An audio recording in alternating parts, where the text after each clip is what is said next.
తాకట్టులో ఉన్న బంగారాన్ని విడిపించి ఆ రోజు ఆన్లైన్ రేటుకే మేము కొంటాం. Sharma gold company.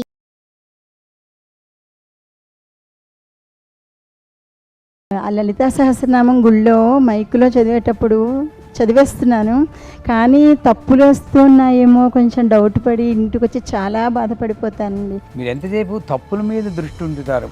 అప్పుడు ఏంటి, ఎవరో మాలాంటి వాళ్ళ దగ్గరకు వచ్చి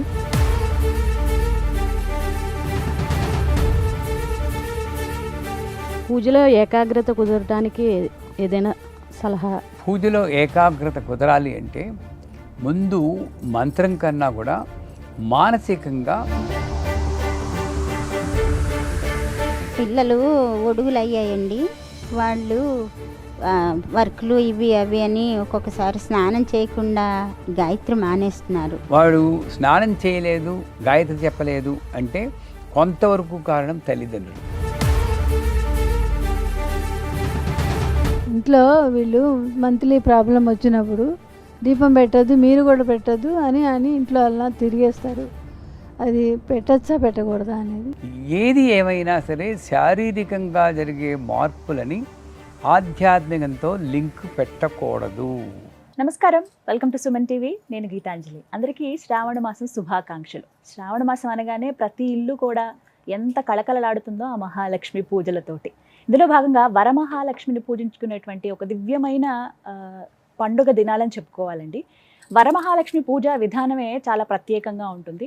అయితే మనకి ఎన్నో సందేహాలు ఉంటాయి వీటి పట్ల.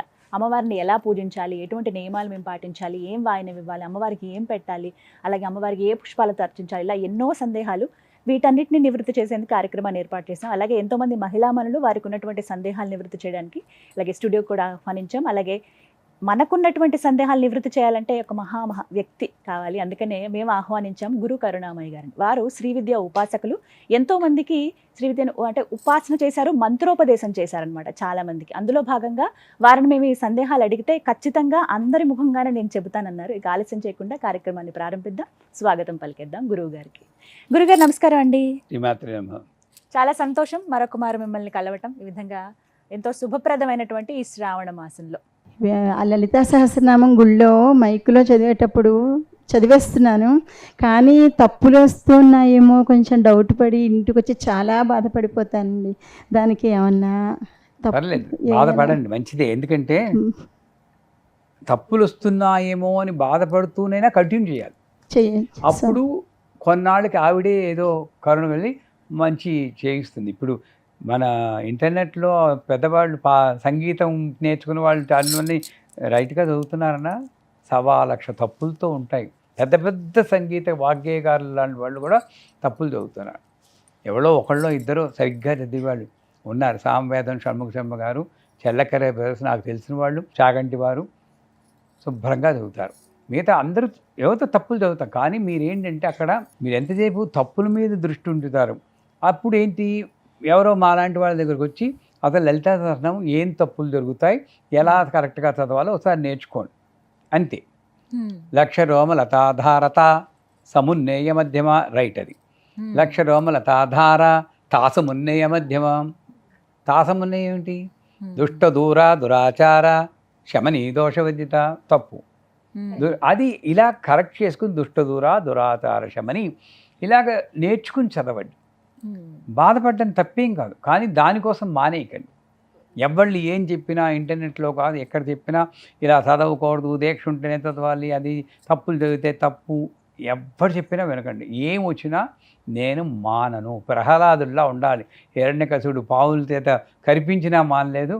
ఆ ప్రహ్లాదుడు మీకు అనుగ్రహించుగాక అని కోరుకుంటున్నాను. నా పేరు రమణి. పిల్లలు ఒడుగులు అయ్యాయండి. వాళ్ళు వర్క్లు ఇవి అవి అని ఒక్కొక్కసారి స్నానం చేయకుండా గాయత్రి మానేస్తున్నారు. దానికి ఏమన్నా? మీ సమస్య కాదు. నేను అమెరికాలో ఒక ఇంటికి పూజకి వెళ్ళాను. వాళ్ళు పిట్స్బర్గ్ టెంపుల్లో మన రూపాయల్లో చెప్పుకోవాలంటే 26 లక్షల రూపాయలు ఖర్చు పెట్టి అబ్బాయికి ఒడుగు చేయించాడు. అంత ముందు రోజే చాలా ముచ్చటపడ్డాను. ముచ్చటపడి నమస్కారం పెడితే ఫ్లవర్ చెప్పాను. ఫ్లవర్? వాట్ ఫ్లవర్ అన్నాడు. అమ్మో కేసులా ఉంది, డేంజర్లా ఉంది. నిన్ననే ఒడిగైంది. ఓకేనా నీ గోత్రం. డాడ్ వాట్స్ యువర్ గోత్ర అన్నాడు. ఆ మహానుభావుడు ఒక్క నిమిషం మా నాయనమ్మని అడిగి చెప్తాను నాయన, మీ నంబరు ఆ ఇంట్లో నేను పూజ చేయలేదు. అవునండి, నేను ఎందుకు చేయను అక్కడ? నీ తెలియనప్పుడు గోత్రము ఏమీ తెలియకుండా ఆ 26 లక్షలు అనాథ శరణాలకు ఇస్తే వాళ్ళు బాగుపడదు. ఇది వేసుకున్నందులో ఏమీ లేదు. అంటే దానికి కొంతవరకు కారణం మన ఇంట్లో పెద్దవాళ్ళు పొద్దున్న లేచి సంధ్యావందనం చేస్తున్నారా, వాళ్ళు పొద్దున్నే లేస్తున్నారా, వాళ్ళు ఎటువంటి జీవితం గడుపుతారు, వాళ్ళని మాత్రమే అనడానికి లేదు. మనం ట్రెండ్ సెట్ చేసామనుకోండి, ఇప్పుడు పురోహితులు ఉన్నారు, వాళ్ళ ఇళ్ళలో సాధారణంగా పిల్లలందరూ పొద్దున్నే లేచి ఎందుకు, వాళ్ళందరూ దాంట్లోనే ఉంటారు. మన ఆఫీసులకు వెళ్తూ ఉంటాం, మన పాటి మనం వెళ్తాం, మనం ఉడుగులు చేయించే వాళ్ళు చేయాలంటే ఎలా చేస్తారు?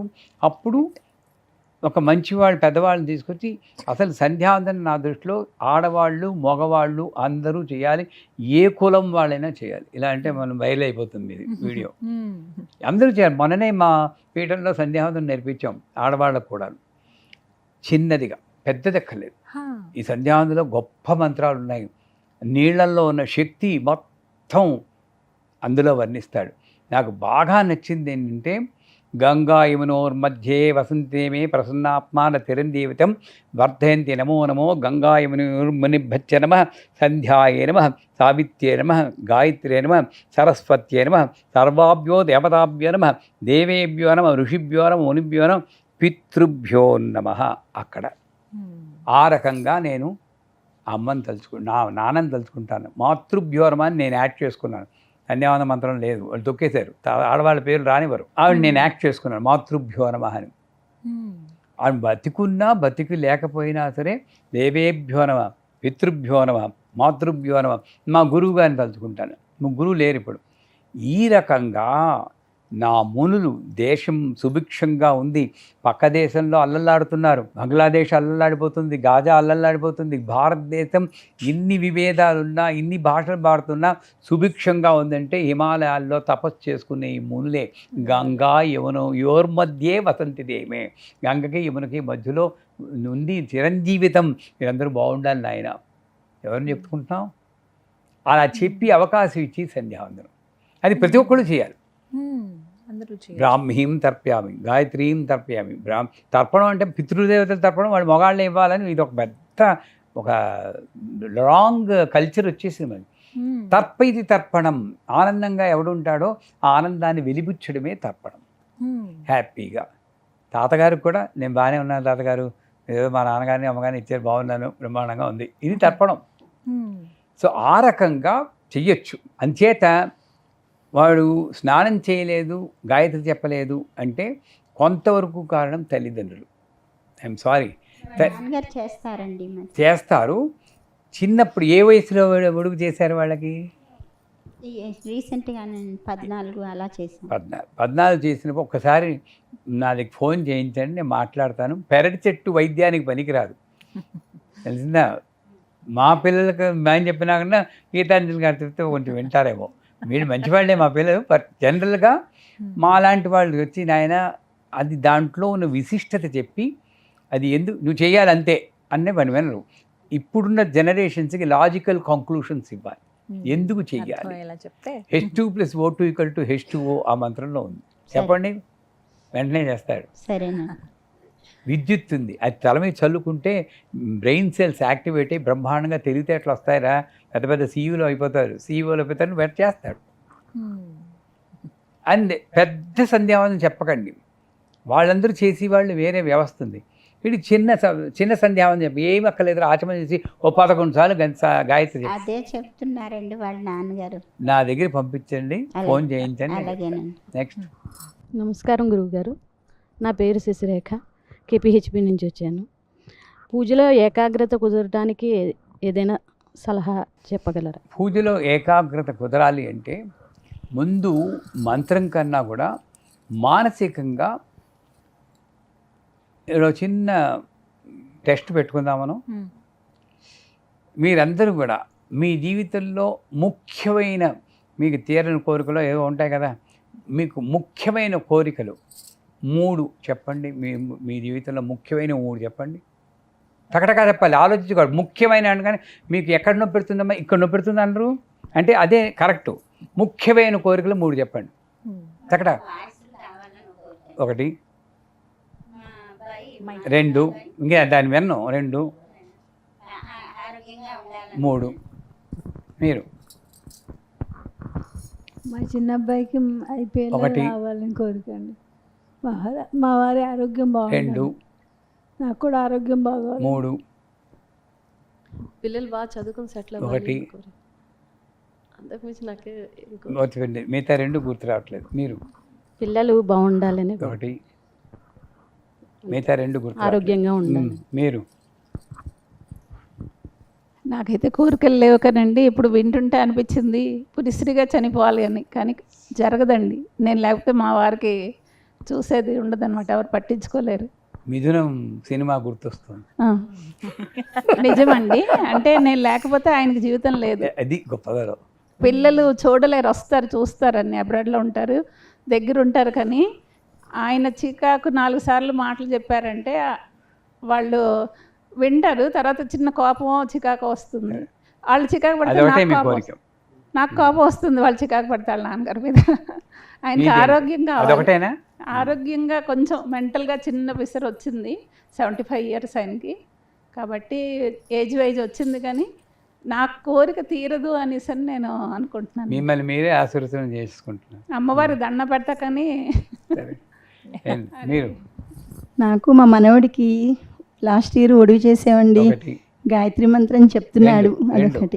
పిల్లలు చెప్పిన మాట వినాలి, అందరిలో మంచి సంపాదించుకోవాలి. నాకు ఆరోగ్యం చాలా బాగుండాలి, ఆయన్ని మంచిగా చూసుకోవాలి. యాంకర్ నేను అడగను గీతాంజలి గారిని, ఎందుకంటే ఈ 6గురిలో ఏకాగ్రత ఎందుకు కుదరదంటే ఈ 3 సమానాలను నాకు అమ్మ కావాలి, నాకు అమ్మ కావాలి, నాకు అమ్మ కావాలి. అది అప్పుడు తెలుసు ప్రయారిటీ. అమ్మ ఉంటే నాకు అమ్మదయ్య ఉంటే అన్నీ ఉన్నట్లే పురాణ పందవారి పుస్తకాల్లో చదువుకుంటున్నాం. ఏం లాభం? Learn, implement, experience. LIE లై. అది 3 ప్రిన్సిపల్స్ పెట్టుకోండి. లెర్న్, నేర్చుకోండి, చదువుకుని చదవండి, ఈ ప్రవచనాలనే వినండి, వాళ్ళవి వెళ్ళి. ఇంప్లిమెంట్, ఇది కాదు, ఇంప్లిమెంట్, పాటించండి. అండ్ దెన్ ఎక్స్పీరియన్స్, అనుభవించండి. మనం learn learn learn learn learn learn వినటం వరకే. ఇంప్లిమెంటేషన్ అది. ఆ ఇంప్లిమెంటేషన్ ఉన్నప్పుడు ఇన్ని ప్రవచనాలు నాకు మీరు ఫ్యాన్సే, విన్నాం ఓహో చూసామన్నారు. నేను ప్రతి వీడియోలో చెప్పేది అమ్మే ముఖ్యం, అమ్మే ముఖ్యం. నన్ను నిద్దట్లో లేపి అడిగినా సరే, ఇలా కత్తి పెట్టి అడిగినా ఏంట్రా ముఖ్యం అంటే అమ్మ అమ్మ అమ్మ. చిన్నపిల్లాళ్ళ అమ్మమ్మను కొట్టుకోగలిగినప్పుడు ఏకాగ్రత ఆటోమేటిక్గా వస్తుంది. కానీ నెంబర్ 1 అది ముఖ్యం, మీరు అలవర్చుకోవాలి. రెండోది, ఏకాగ్రత అలవడడానికి ముందు గణపతి ముఖ్యం. మూలాధారం యాక్టివేట్ అయితే ఏకాగ్రత. అనుమానము భయము క్రియేట్ చేసి శ్రద్ధ బుద్ధి కుశల ఏకాగ్రత లేకుండా చేసేటటువంటి ఆ స్థితి, శ్రద్ధ లేకుండా, శ్రద్ధ లేకుండా, ఏకాగ్రత లేకుండా ఉంటుంది భయము అనుమానం వల్ల. అంచేత గణపతి మంత్ర ఉపాసన చేస్తే, ఎవరి దగ్గర దీక్ష తీసుకుని గణపతి 28 అక్షరాలు ఉంటాయి. ఆ 28 అక్షరాలు 28 మంది దేవతలు శ్రీచక్రంలో మొదటి ఆవరణలో ఉంటారు. వాళ్ళ అనుగ్రహం సంపాదించేట్టు చేస్తుంది. అని మా సిద్ధే లగి మా సిద్ధే దగ్గరని సర్వ విద్రావణి సర్వత్రికండే అంతవరకు 28 దేవతలు ఉన్నారు. ఆ 28 దేవతల అనుగ్రహం మీకు రావాలంటే గణపతి మంత్రం చెప్పుకోవాలి. గణపతి మంత్రం సిద్ధించిందా, వాళ్ళు లక్ష్య చేశారా, ప్లస్ అమ్మే నాకు ముఖ్యం, ప్రాణం పోయినా సరే అమ్మే నాకు ముఖ్యం. మనల్ని మనం ఇది అవ్వదు అనుకోకూడదు. నేను వారికన్నా ముందు పోతాను ఏమీ లేదర్రా, ఆవిడ నిర్ణయించుకుంటేనే జరుగుతుంది. ఆవిడ తప్పితే అది రెండూ చేయండి, 100% ఏకాగ్రత. అయితే మా వారు రోజు అమ్మ అమ్మ అనుకునే ఉంటారండి. తెల్లారు లేచింది అమ్మ నువ్వే నా మొదటి దైవాన్ని, నీ తర్వాత నాన్నగారు అనుకొని, ఇంకా అదే ధ్యాసలో ఉంటారు. కుళ్ళు రాదా? నన్ను వస్తుందండి, కుళ్ళే కదా. ఎందుకంటే 48 years నుంచి నేను చేస్తున్నా, 45 years అయింది మీ అమ్మగారు చనిపోయారు, నేనే చేస్తున్నా మీ కింద, నన్నెందుకు అనరు అన్న. నాకు అవన్నీ బుద్ధులు రాకుండా, చెడు బుద్ధులు రాకుండా ఏం చేయాలో ఒక చిన్నది చెప్పండి. ఆవిడ ఆయన అమ్మని తలుచుకున్నా మీలో ఉన్న అమ్మనే తలుచుకుంటున్నారు. మిమ్మల్నే పొడియరు అనుకోండి, మిమ్మల్ని రక్షిస్తున్నారు. నువ్వు నాకు చేసావు అంటే ఇప్పటికే నేనే మీకు చేశాను అనుకుంటున్నారు. అది ఇంకా పెరిగిపోతే సౌభాగ్యం అన్నది ఈ అహంకారంతో ఉంటే సౌభాగ్యం లేదు. అది లేకుండా రక్షించడం కోసమే భర్త మిమ్మల్ని కాకుండా అసలు అమ్మని వేరే స్త్రీని పొగిడితే మీకు కొడుకు కావాలి, కానీ అమ్మని జగదంబ అన్ని స్త్రీల సమిష్టి రూపం ఆవిడ్ని తలుచుకుంటున్నారు. ఆయన చూస్తూ అనకూడదు కానీ కుళ్ళు కన్నా ఇలాంటి స్థితి నాకు కూడా రావాలి అని తన్మయత్వం చెందాలి. అది ఉత్తమమైన లక్షణం. చేత ఆయన చేసేది అన్నిటికన్నా ఉత్తమమైన సాధన అదే కరెక్ట్, అమ్మ సాధన. అందులో మీరు 75 అన్నారు. శాస్త్ర ప్రకారం 60 ఏళ్ళు వస్తే షష్ఠ్యబ్ది పూర్తి అని చేస్తారు. అక్కడ మృత్తికా స్నానం చేస్తారు, మట్టితో స్నానం చేయిస్తారు. ఎందుకు? అప్పటికైనా వీడికి తెలియాలి కలిసిపోయే టైం వచ్చిందిరా బాబు, గంట కొట్టేది. ఫస్ట్ బెల్, నేను ముందు రైలు వస్తూ ఉంటే ఫస్ట్ బెల్ కొట్టేవారు, పోయాయి అవన్నీ. మీరు చూసే విన్నారు అప్పుడు? మీరు తినప్పుడైనా ఫస్ట్ బెల్ కొడతారు, టింగ్ టింగ్ అని 2 సార్లు కొడితే అప్పు వరుస డౌన్ ఉండి. First bell 60.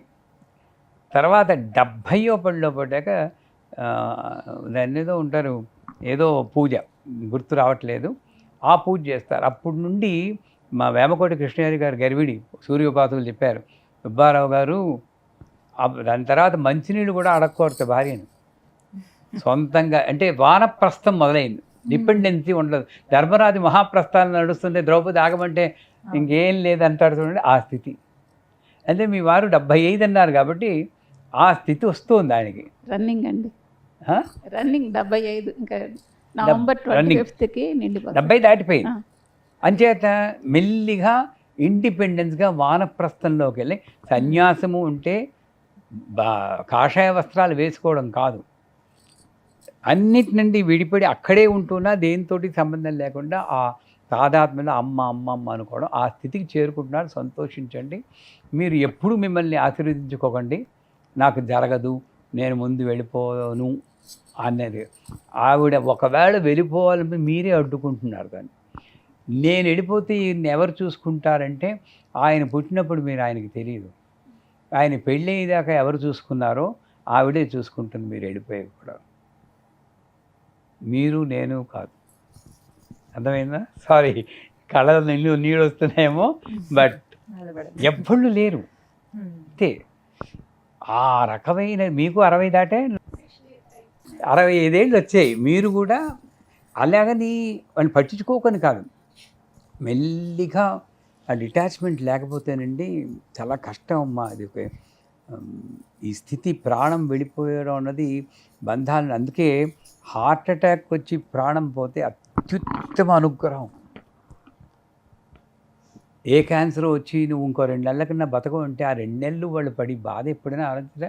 అందుకే భగవంతుని ఎందుకు పూజ చేయాలంటే సౌభాగ్యం కోసం కాదు, మనవలు క్షేమంగా ఉండడం కోసం కాదు, గాయత్రి చేయడం కోసం. వాడు చేస్తే ఎంత చేయకపోతా అంటారు. నాకు అలాంటి స్థితి కాకుండా తక్కువని ప్రాణం పోయి తలిచిపోయే స్థితి నాకు రావాలి.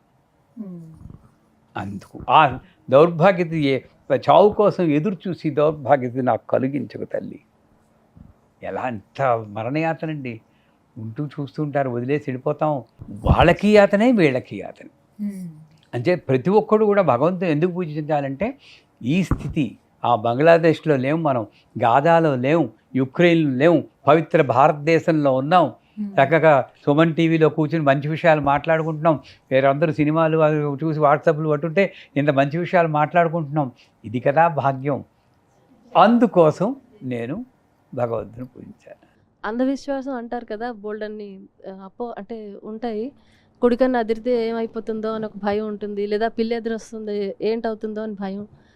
సరే అని సర్ది చెప్పి, మనసుకు సర్ది చెప్పి ముందుకు వెళ్ళిపోతాం, కానీ ఆ భయం తొలగట్లేదు మనసులోంచి. నిమ్మకాయ అంటే నడిదారిలో ఉన్న నిమ్మకాయ మడితే ఏదో అవుతుందని చెప్పి ఆ భయం అది ఎలా పోవాలి? ఎవరు జనబే చేయడైనా ఒక ఒంటి స్తంభం మేర కొట్టించుకుని తక్షకుడు కాటుని రప్పించుకోవడానికి 7 రోజులు భాగవతం సప్తాహం విన్నాడు. ఏమైంది? పురుగు రూపంలో వచ్చి తక్షకుడు కాటేశాడు. అంటే అర్థం ఏమిటి?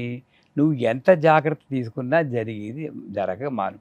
నువ్వు నిమ్మకాయ తొక్కినందుకు రావట్లేదు, మృత్యవే స్వాహ మృత్యవే స్వాహ ప్రాణానాం గ్రంథిరతురుద్రామాం విశాంతక తేనాన్నేనాప్యాయస్వ నమో రుద్ర విష్ణవే మృత్యుర్మే పాహి మమ మృత్యుర్నశ్యతాం ఆయుర్విద్యతాం అని రుద్రం చెప్తుంది.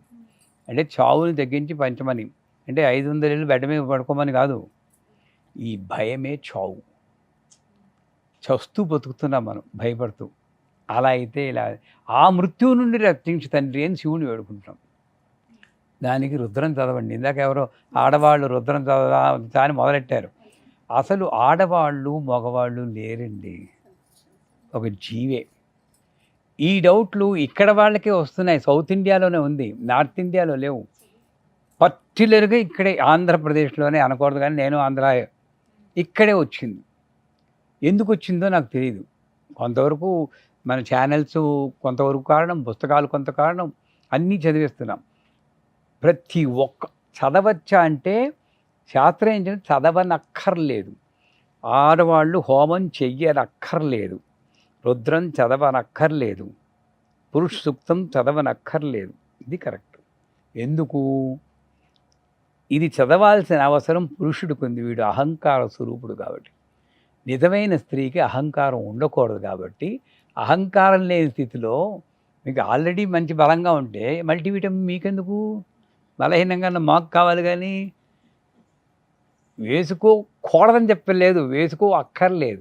వేసుకుంటాను, వేసుకోండి, దానిలో తప్పే ఉంది. ఒక ఎక్స్ట్రా అది కరెక్ట్ పద్ధతి. రుద్రం చదవకూడదని చెప్పడానికి, అసలు భగవన్నామం చదవకూడదని చెప్పడానికి ఎవరికి హక్కు లేదు. మీరు చదవకూడదని నాకు ఎక్కడ హక్కు ఉందండి? నాకు ఉందా హక్కు ఉందా లేదా నేను చూసుకోవాలి. అదే భగవన్నామం చెప్పడానికి సర్వకాల సర్వావస్థలందు సర్వజనులకు హక్కు ఉంది. కానీ ఉండాల్సిన ఒకటే భక్తి. కానీ ఈ చదివితే ఏదో వస్తుంది అన్న ప్రతిఫలాపేక్షతో చదవడానికి ఎవరికీ హక్కు లేదు. అర్థమైందా? ప్రతి ఒక్కళ్ళు రుద్రం చదవండి. నేను ఇలా అంటే మళ్ళీ వస్తాయి, కమెంట్లు వస్తాయి, నాకు తెలుసు. అయినా సరే నాకు భయం లేదు. అందరూ అసలు అమతిర్మేధ శృతి స్మృతిర్ అనుత్తమా ఎక్కడొచ్చింది అది? పుణ్యకీర్తి పుణ్యలభ్య పుణ్యశ్రవణ కీర్తన ఎక్కడో విన్నామే, లలితా సహస్రనామం. అమతిర్మేధ, మతిర్మేధ కాదు, అమతిర్మేధ అంటే నీ ఆలోచన కన్నా ముందున్నది లలిత. నీకు రుద్రం చదవమని చెప్పిందే లలిత. వేరే యూట్యూబ్లో చూసిన వాళ్ళ వీడియోలు ఎందుకు వినాలి? నాకు ఆలోచనే వచ్చింది, ఈవిడికి వచ్చింది, మీకు రాలేదుగా.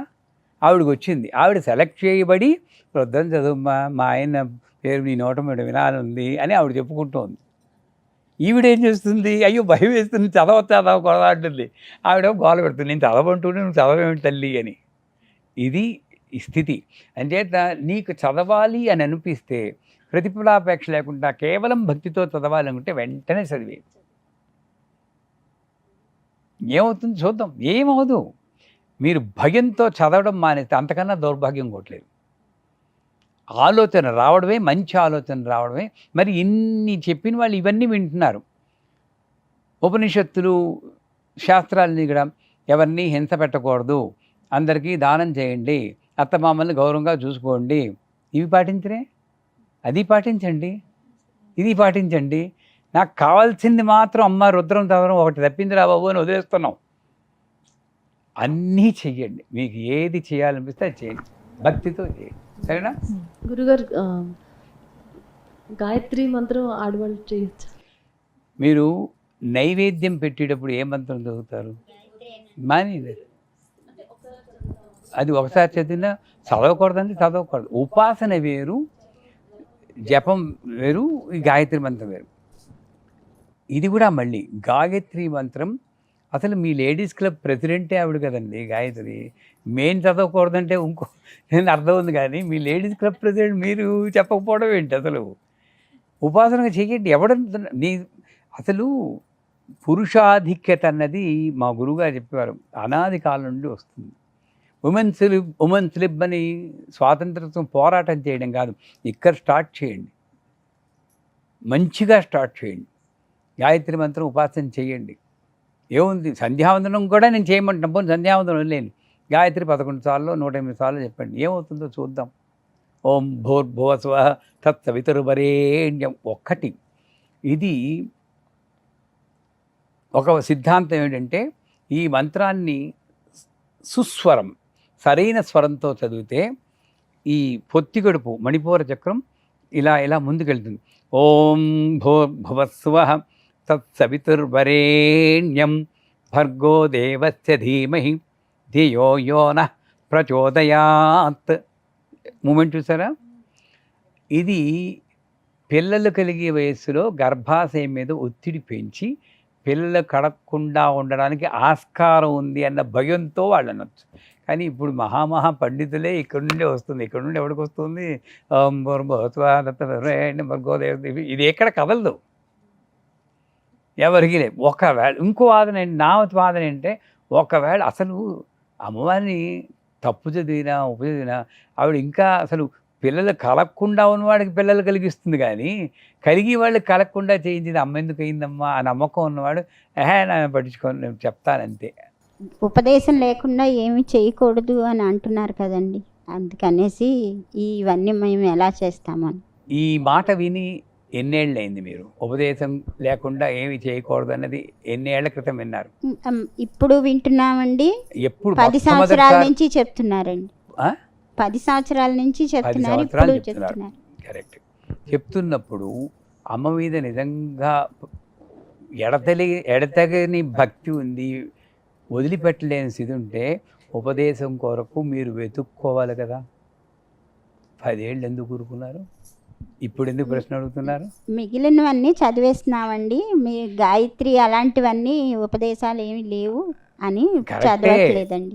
ఇప్పుడు అడిగారు, ఆ ప్రశ్న రాదు. మేము ఒకవేళ ఎవరినైనా అడిగినా ఆడవాళ్ళకి ఇవేమి అవసరం లేదు అని మమ్మల్ని తొక్కేస్తున్నారు. నా దగ్గర రండి, ఇప్పుడే తెలుసుకున్నామండి. నా దగ్గర రండి. మీరు ఎందుకోసం మంత్రం అడుగుతున్నారో చెప్తాను.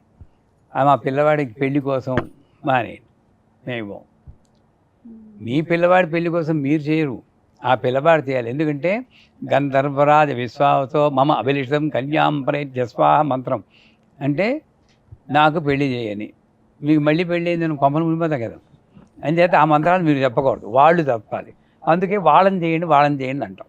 అంచేత మంత్ర ఉపదేశం కావాలి. అప్పుడు ఎలా ఉండాలంటేనమ్మా తహతలాడాలండి. నా దగ్గర కొంతమంది వస్తారు, ఏడ్చేస్తూ ఉంటారు, గురుగారు నాకు చేయకుండా ఉండలేకపోతున్నానండి, కొంచెం ఎవరా అండి. నేను మొదట అంటే మాడ్యూల్ 1 అవ్వకుండా చేయకూడదమ్మా, బాలా గణపతి లేకుండా రాజశ్యామలు చేయకూడదమ్మా అంటారు. ఏడ్చేస్తూ ఉంటారు, ఉండలేకపోతున్నానండి. చెప్పు ఐం హ్రీం శ్రీం ఐం క్లీం సౌహ్ ఓం నమో భగవతి మొదలెడతాను. అలా ఉండగలిగితే అమ్మవారి దిగొచ్చి శరీరం ద్వారా మీకు వస్తుంది. అది లేదు మనకి. వాడు చెప్పింది ఇక్కడ ట్రాన్స్ఫర్ చేస్తున్నాం, కానీ ఈ తపన ఉండాలి. తపన గురువు వెతుక్కుంటూ వస్తారా మీకు. నాకు తపన లేకపోయినా నా అమ్మవారు నన్ను కన్నమ్మ యశోదమ్మ అదృష్టం వల్ల నాకు 25 ఏళ్ల వయసులో నా గురువు నన్ను వెతుక్కుంటూ వచ్చాడు. నేను మామూలు మనిషిని, ఇప్పుడు మామూలు మనిషిని, కొంచెం ఏదో స్పెషల్ వచ్చిందంటే ఆయన మంత్రం చెప్పినందువల్ల. అంచేత మీరు ఆ తపనను పడాలమ్మా. అందరూ కూడా పూజలు ఎందుకు ఫలించవు, మంత్రాలు ఎందుకు ఫలించవు? మంత్రాలు ఫలిస్తాయి, పూజలు ఫలిస్తాయి. తపనతో చెయ్యండి. వంట చేస్తూ ఎప్పుడు పూజకి వెళ్తానా అని తపన పడుతూ చేయండి. నైవేద్యం చేస్తున్నప్పుడు భోగం, అమ్మవారికి భోగం చేయాలని యథాశక్తి దాంట్లో జీడిపప్పులు, కిస్మిస్ పళ్ళు, నెయ్యి అన్నీ పోసి తిరుపతి చక్కెర పొంగల్లా చేయండి. మొక్కుబడిగా బెల్లం ముక్కలు పెట్టకండి. ఇది ఈ తపన. ఎప్పుడెప్పుడు అవుతుందా అని తపనతో ఉంటే తప్పనిసరిగా మీకు ఉపదేశం ఆయనే వస్తాడు, ఎవడో ఒకడు. ఇంట్లో వీళ్ళు మంత్లీ ప్రాబ్లం వచ్చినప్పుడు దీపం పెట్టద్దు, మీరు కూడా పెట్టద్దు అని ఇంట్లో అలా తిరిగేస్తారు. అది పెట్టచ్చా పెట్టకూడదా అనేది డౌట్. మీకు కోడళ్ళేనండి. మీరేమంటారు మీ కోడల్ని? ముందు మీరు చెప్పండి, నేను చెప్పడం కాదు. వాళ్ళు వద్దన్నారని మేము మానేసామండి, పెట్టట్లేదు. మీరు మీ కోడలకి ఏం చెప్తున్నారు? వాళ్ళు వద్దన్నారు, మీరు మానేశారు. పెట్టచ్చు అనే చెప్పాము మేము. పెడదాము, మేము ఎర్లీ మార్నింగ్ స్నానం చేసి దీపం పెట్టుకుంటాం అంటే మేము ఇక్కడే తిరుగుతున్నాం కదా, దేవుడి ముందే తిరుగుతాం కదా, మీరు అలా ఎలా దీపం పెడతారు అని అడుగుతున్నారు. ఎవరు అడుగుతున్నారు? కోడలే అడుగుతున్నారు. మంచి ప్రశ్నే. నన్ను ఇబ్బందికి పెట్టి ఇప్పటికే 4 నాళ్ళలో నానుతున్నాను నేను. లలిత అందరూ చదవచ్చు, శ్రీచక్రం అందరి ఇళ్లలో ఉండొచ్చు అంటే ఏకేస్తున్నాను. నన్ను పూర్తిగా తలంటేస్తారు ఇప్పుడు ఈ ఆన్సర్కి. నన్ను పర్లేదు, నాకు తెలియాలి కదా గురుగారు వాళ్ళకి. ఎలా వచ్చింది అంటే,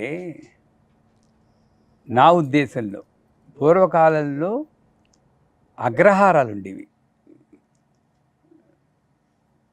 అంటే అన్ని కలోనియల్ ఫ్యామిలీస్ అంటారు. 10-15 ఫ్యామిలీలు ఒక చోట ఉండడం. మగవాళ్ళందరూ కూడా వృత్తుల్లో ఉంటారు, వేదాధ్యయనం అలా చేసుకునేవారు. ఆడవాళ్ళందరూ కలిపి కామన్గా గంగాళాలతో ఉండేవారు. అంతే, ఇంక ఏ వాళ్ళు వీళ్ళు ఏం లేదు, అందరూ ఒకటే ఫ్యామిలీ. బ్రహ్మాండమైన ఇది. దాంట్లో వీళ్ళందరూ బాగా అలసిపోయేటప్పటికీ ఒక రెస్ట్ ఇవ్వడం కోసం దాంట్లో బాహ్యంగా శారీరకంగా జరిగే స్థితి కూడా మీకు అలసట ఇస్తుంది కాబట్టి వాళ్ళని దానికి ఒక సెపరేట్ గది పెట్టి, నా చిన్నప్పుడు ఒక గది ఉండేది, ఆ గదిలో కూర్చోబెట్టేవారు. మేము అడిగేవారు, ఎందుకు ఆ గదిలోకి వెళ్తున్నారంటే దేవుడు చెప్తాడని. మాకు అది కూడా అప్పుడు చెప్పేవాళ్ళు కాదు, దేవుడు చెప్తాడు. మీకు ఎలా తెలుస్తుంది అంటే మా అమ్మ దేవుడు చెప్తాడని. నాకెందుకు చెప్పడు, నీకు చెప్పడు అంతే, ఎలా నోరు మూసుకో, ఎలా ప్రశ్నలు నువ్వును అని మా అక్క. తెలిసేది కాదు నాకు. అలా కూర్చోబెట్టేవారు. ఒక రకంగా ఆ సిస్టమ్ మంచిదే, ఆడవాళ్ళ మీద కొంచెం వాళ్ళకి రెస్ట్ ఇవ్వాలని సహృదయతో. కానీ అక్కడ ఒక ఫాల్ట్ ఏంటంటే వాళ్ళు నీళ్ళు పోసుకోకూడదని చెప్పి ఆ 3 days 5 days అన్హైజీనిక్ కండిషన్లో సైంటిఫిక్గా చూస్తే అప్పుడే మీకు హైజీనిక్గా ఉండాలి, కాస్త బట్టలన్నీ మార్చుకుంటూ. అన్హైజీనిక్ కండిషన్లో మేము వదిలేయడం వల్ల లేనిపోని రుగ్మతలు మనకి తయారవుతున్నాయి. అది కాకుండా సైకలాజికల్గా కూడా మీరు డిప్రెస్ అవుతారు. అలా అందరూ దూరంగా కూర్చోబెడితే పిల్లలు ముట్టుకోకూడదంటారు, అంటరాని వాళ్ళ కింద చూస్తుంటారు. నేను ఎప్పుడు చెప్తాను, దేశకాల పరిస్థితులు బట్టి ధర్మం మారుతుందని. నిత్యక్లిన్నే నిరుపమా నిర్వాణ సుఖదాయిని అని లలితలో చెప్తారు. నిత్యక్లిన్నే బెహరుండే భక్తివాసిని అని ఖడ్గమాలలో వస్తుంది. ఆ నిత్యక్లిన్న అన్న దేవత తాంత్రిక పరంగా, వైదిక పరంగా వేరే మీనింగ్ చెప్తారు. మా గురువు గారు తంత్రశాస్త్ర నిపుణులు కాబట్టి మాది మిశ్రమాచారం, కౌళాచారం కూడా. కౌళాచారంలో మొదలెట్టాం, కానీ దేశకాల పరిస్థితులు బట్టి మిశ్రమాచారం అంటే దక్షిణ కౌళం కలిపి మేము చెప్తాం. మీరు అనుకునేట్లు ఆ పూజలు అలాంటివి చేసి వాళ్ళని కాదు. ఏంటి నా కండిషన్ ఏంటంటే ఎవరైనా చేయొచ్చు, బ్రాహ్మిన్స్కే చెప్పాలి, వేరే వాళ్ళకి చెప్పకూడదు, ఇలాంటివి ఏమీ భక్తున్నవాడు ఎవరైనా చెప్పచ్చు. సో అలా చూస్తే కామాఖ్య అనే దేవతకి అంబువాచి అని చెప్పి ఉంటుంది, మరి అదే కదా.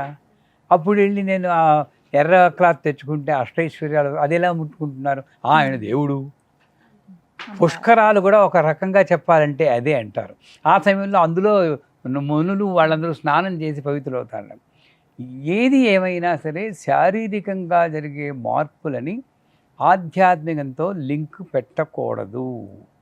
అలాగే భౌతికంగా జరిగేటటువంటి నష్టాలు అంటే భర్త పోవడం, భార్య పోతే యజ్ఞానికి పనికిరాడు, భర్త పోతే సువాసనగా పనికిరాదు. ఈ రెండూ తప్పే నన్ను అడిగితే. భౌతికంగా జరిగే మార్పులకు వీళ్ళెందుకండి, ఓ జీవి ముందెళ్తుంది, ఓ జీవి వెనకెళ్తుంది, దానివల్ల వచ్చేది ఎలా పోతుంది, వీళ్ళు పెట్టుకున్నవి. సో అన్నిటికీ అర్హత ఉంది అందరికీ. ఆ రకంగా చూస్తే ఆ టైంలో ప్రతీదీ చేసి ముఖ్యంగా జపం చేయొచ్చు. కాకపోతే పెద్ద అండర్లైన్ చేసుకోవాలి, మీ కుటుంబాల్లో మీ అత్తగారు మామగారు వాళ్ళు ఏం చెప్తారో, ఈ భర్త ఏం చెప్తారో వాళ్ళు చెప్పినట్టు వినడం మంచిది. నేను చెప్పినట్టు విని మనశ్శాంతి కోల్పోయి కొట్టుకు చచ్చిపోకుండా వాళ్ళు చెప్పినట్టు మధ్య మార్గంగా అని మనసులో మంత్రజపం చేసుకోండి. ఎవరికి తెలియదు, హాయిగా. నేను అది చెప్తాను, వేమకోటి కృష్ణయాజి గారు లేరు, ఆయన ఇప్పుడు వెళ్ళిపోయారు. గొప్ప సూర్యోపాసకులు. నిప్పులు కొడుక్కుంటారు, నిప్పులు కొడుక్కునేది అంత నిష్ట. నేను అప్పుడు న్యూజిలాండ్లో ఉన్నాను. మా అమ్మాయి వేమకోటి కృష్ణయాజి గారు అంటే మహా ఇష్టం. ఇండియా వచ్చాం 5 ఏళ్ల తర్వాత. రాగానే ఇంకా వెళ్ళిపోయే టైం వచ్చినప్పుడు నాన్నగారు, డాడీ కృష్ణయాజి గారి దగ్గరికి వెళ్దాం అన్నాం. సరేమ్మా రేపు వెళ్దాం. మర్నాడు బయట ఉంది.